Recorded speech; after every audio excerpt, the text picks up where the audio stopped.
बिस्मिल्लाहिर्रहमानिर्रहीम। अस्सलामुअलैकुम।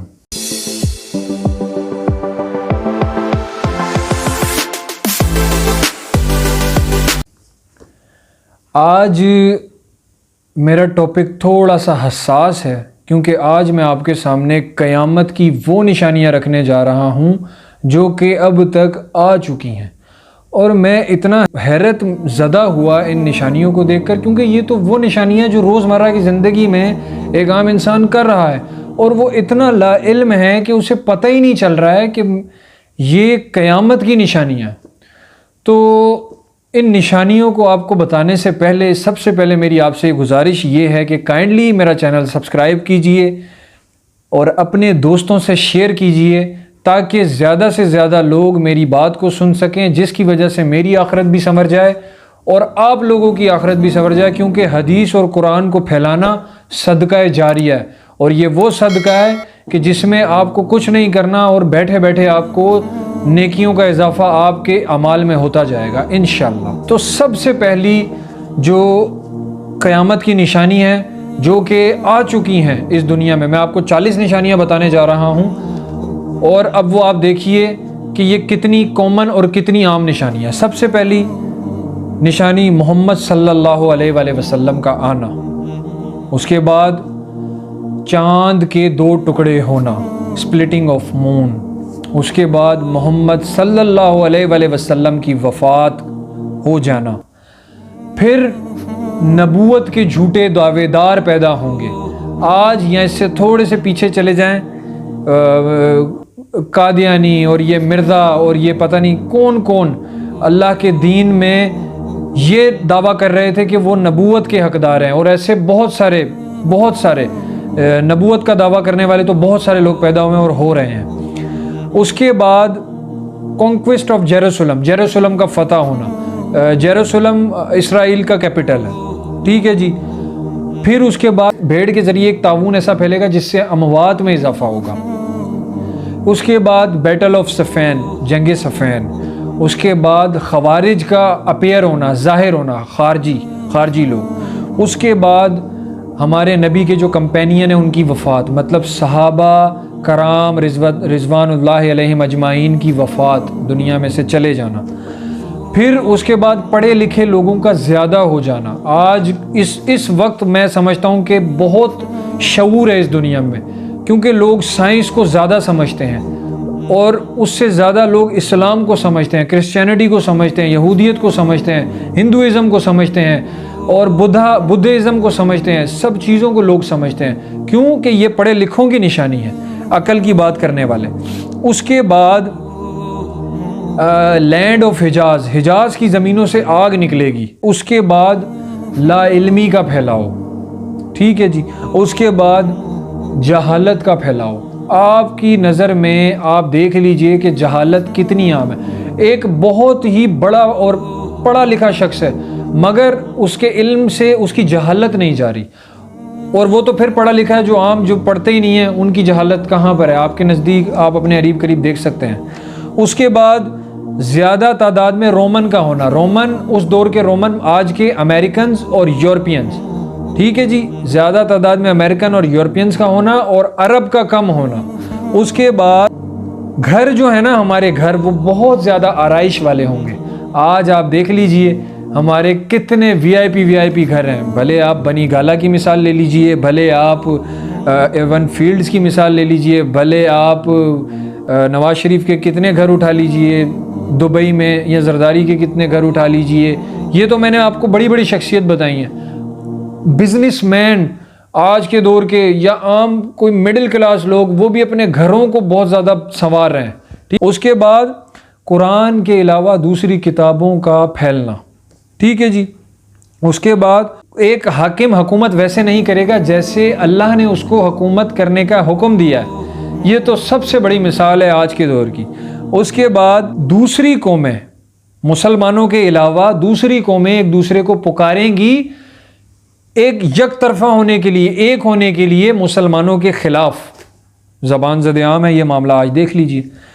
उसके बाद हम क्या करेंगे, जो आज के लोग हैं वो पिछली कौमों को फॉलो करेंगे, उनके रसूम और रवाज, उनकी जो वो मज़हब की प्रैक्टिस करते थे। अक्सर और बेशतर आप किसी को समझा रहे होते हैं तो वो बोलते नहीं है हमारे बाप दादा ये कर रहे थे, ये गलत काम अगर आप कर रहे हैं तो वो कहेंगे हमने अपने बाप दादाओं को देखा है ये काम करते हुए, और उससे पहले जो नस्लें चली गई हैं। उसके बाद ये देखें, ये कितनी बड़ी बात अब मैं कहने लगा हूँ, कम अकल वालों को, फुलिश पीपल क्या करेंगे, इक़्तिदार संभालेंगे, हुकूमत संभालेंगे, ठीक है जी। उसके बाद कत्लो गारत बढ़ जाएगी।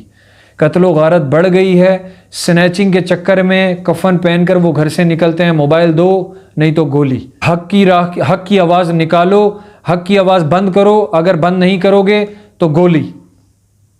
अगर आप हक का साथ दोगे तो आपको गोली लग जाएगी, अगर आप किसी की बुराई को जाहिर करोगे तो आपको गोली लग जाएगी, आप कत्ल हो जाओगे। बहुत आम हो गया है आज के दौर की, ये वो निशानियां जो हो चुकी हैं जाहिर, ठीक है जी। आगे बढ़ते हैं।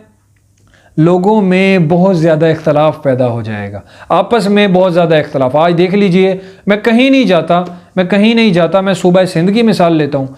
यहाँ पर कराची में पठान लोग भी हैं, पंजाबी भी हैं, और फिर यहाँ पर सिंधी भी हैं, बलोची भी हैं, सराइकी भी हैं। कराची वो शहर है जहाँ पर हर कौम आबाद है, वहाँ उर्दू स्पीकिंग भी हैं, और उनके अंदर इख्तलाफ है।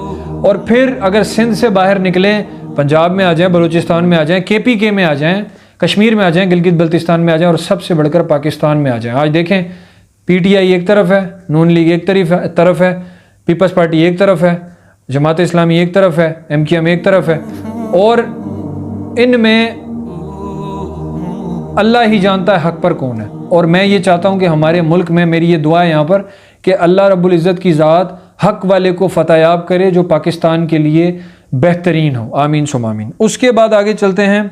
कंजूस लोग जिनका दिल बहुत छोटा है ना, वो बहुत बढ़ जाएंगे कसरत तादाद में। अगर कोई मेहमान घर में आ जाता है तो हम फ़ौरन शक्ल पे 12 बज जाते हैं हमारी, क्योंकि खिलाना पड़ जाएगा, क्योंकि हमें सुन्नत को फॉलो करना पड़ जाएगा।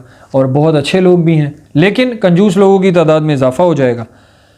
सबसे बड़ी बात देखें जी, ये मिसाल वो है, ईमानदारी ख़त्म हो जाएगी। माशाल्लाह से पाकिस्तान वो मुल्क है जहाँ पर केचप जो है वो बग़ैर टमाटरों के बनती है, ठीक है जी।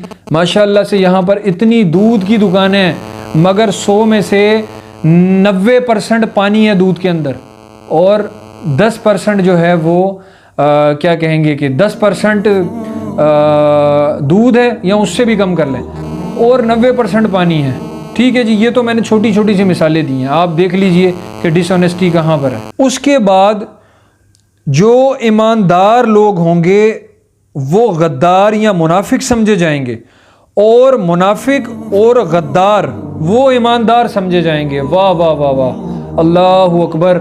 इसको मुझे नहीं लगता कि इसको और डिस्क्राइब करने की ज़रूरत है, ठीक है जी। उसकी अगली निशानी, झूठा ईमानदार समझा जाएगा और ईमानदार झूठा समझा जाएगा, और लोगों के मामलात एक बेईमान शख्स चलाएगा। अल्लाहु अकबर, अल्लाहु अकबर।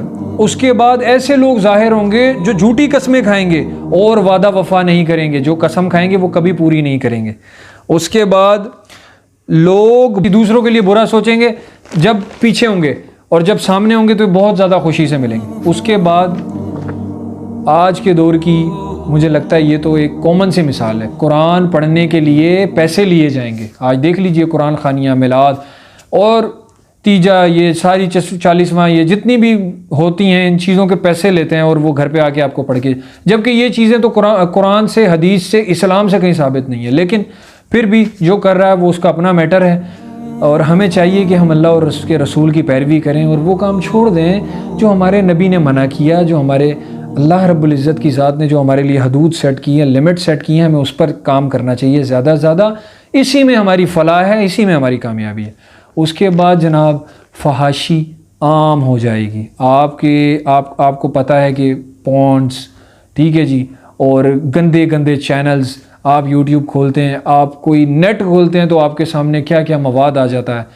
और ये सिर्फ ये यहाँ पर नहीं है, फहाशी को आप हर जगह ले सकते हैं, उस पर आगे बात करेंगे।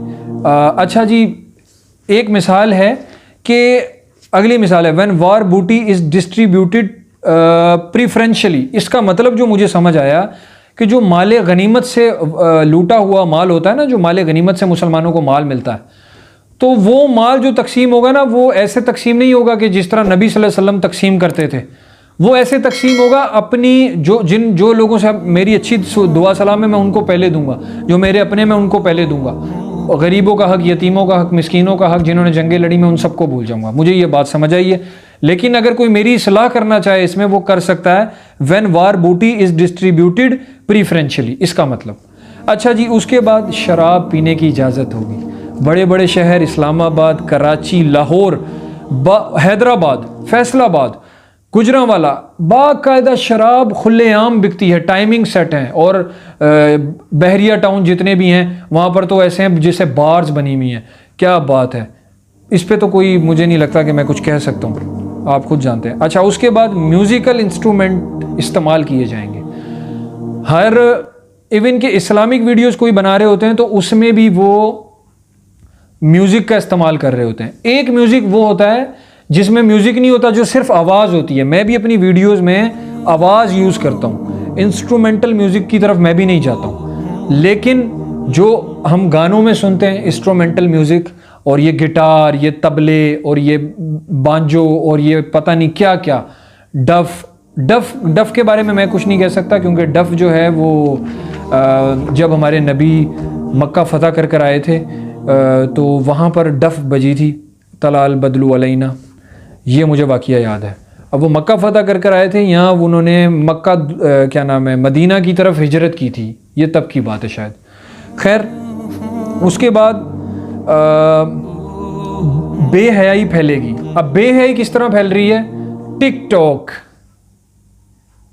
जो मेरे भाई और मेरी बहनें टिकटॉक स्टार हैं, उनको चाहिए कि वो अपने अकाउंट ब्लॉक कर दें, क्योंकि उनको नहीं पता कि वो अपनी इस दुनिया में भी, अच्छा वो जितने टिकटॉक स्टार हैं उनकी दुनिया में भी उनके साथ ऐसे मामलात हो रहे होते हैं कि वो खुश नहीं होते हैं। उनको तो सुकून ही नहीं होता। गाना, नाचना, अपनी जिस्म की नुमाइश करना, गैर महरमों के आगे दुपट्टा हटाना, मेकअप करना, लिपस्टिक लगाना, अपनी फेस को ग्लो करना और गैर महरमों को दिखाना।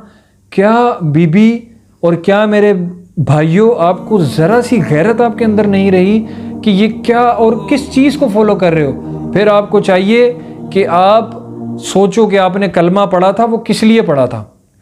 उसके आगे जब हम चलते हैं तो हम बुरे पड़ोसी होंगे। ये भी क़यामत की वो निशानी है जो अकर हो गई है, आ गई है।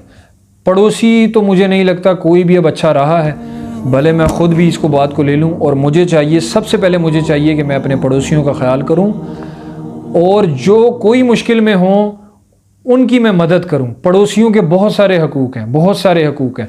सबसे पहले कोई चीज़ बांटते हो पड़ोसियों को दो, कोई चीज़ खाने की, पीने की, लेने की, पहनने की बांटते हो पड़ोसियों से पूछो। घर में देखो खा रहे हैं, वो फाके तो नहीं कर रहे। खैर, उसके आगे जब हम चलते हैं तो सलाम सिर्फ उन लोगों को किया जाएगा जिनको आप सिर्फ जानते हैं। उन लोगों को सलाम नहीं करेंगे जिनको हम नहीं जानते। और इस्लाम हमें इस चीज़ का दर्स देता है कि सलाम को आम करो। जब एक बंदा चल रहा है और देखे कि बहुत सारे लोग बैठे में, महफिल लगी हुई है, आप वहाँ पर सलाम करो। जब एक बंदा जा रहा है, अगर कोई दो शख्स भी खड़े में तो एक बंदे को चाहिए सलाम करे। अगर कोई दो जगह पे एक शख्स बैठे हुए, दो शख्स बैठे हुए, एक बंदा आ रहा है, उसको चाहिए कि जो ग्रुप होता है ना, ग्रुप को सलाम करना फ़र्ज़ है सिंगल पर्सन को, ठीक है जी। और अगर जैसे मैंने सलाम किया 10 बंदों को, उनमें से किसी एक बंदे ने भी जवाब दे दिया वालेकुम अस्सलाम व रहमतुल्लाहि व बरकातुहू, इसका मतलब उस पूरे ग्रुप ने जवाब दे दिया। सलाम के कुछ बुनियादी पॉइंट्स हैं जो कि आपको सलाम के टॉपिक्स में जाके पढ़ना पड़ेंगे। अच्छा जी, उसके बाद रिश्तेदारियों को तोड़ना। शादी में नहीं जाएंगे, वलीमे में नहीं जाएंगे। मेरी उसने मुझे लड़की का रिश्ता नहीं दिया था, उसने मेरे बेटे के लिए लड़की नहीं दी थी, या उसने कोई बात हो गई थी, उसने मुझे बेइज्जती कर दी थी, अब मेरी उससे रिश्तेदारी ख़त्म है। ये कॉमन सा फैक्टर है।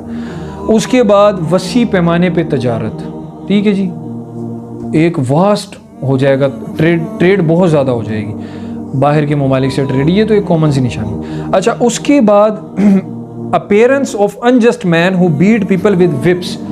कोई एक ऐसा इंसान, एक ऐसा ना इंसाफ ना करने वाला इंसान नमूदार होगा जो इन कोड़ों से मार रहा होगा इंसानों को। ये वो निशानियां हैं, बहुत सारी निशानियां हैं, मगर ये वो मोटी मोटी निशानियां जो मुझे समझ आई कि जो मेरी आम जिंदगी में चल रही हैं। मैं चाहता हूं कि आप ये सुने और अपनी आंखें खोलें और अपनी देखें। जो चीज़ निशानियाँ तो आनी है, फ़िरके भी बनने हैं, हम इसको नहीं रोक सकते, मगर हम क्या कर सकते हैं कि हम अपनी इसलाह कर सकते हैं। जो काम हम ख़त्म कर सकते हैं अपनी ज़ात से वो ख़त्म करना चाहिए, अपने घर से जो काम हम ख़त्म कर सकते हैं वो करें। हम पड़ोसियों के साथ अच्छा सलूक कर सकते हैं, हम माँ बाप के साथ अच्छा सलूक कर सकते हैं, हम छोटों के साथ शफ़क़त का मामला कर सकते हैं, हम फजूल खर्ची नहीं कर सकते हैं, हम दोस्तों को इज़्ज़त दे सकते हैं, रिश्तेदारियाँ नहीं तोड़ सकते हैं। अल्लाह हम सबको इन चीज़ों से बचने की तौफ़ीक़ अता फ़रमाए। व आखिरु दावाना अनिल हम्दुलिल्लाहि रब्बिल आलमीन।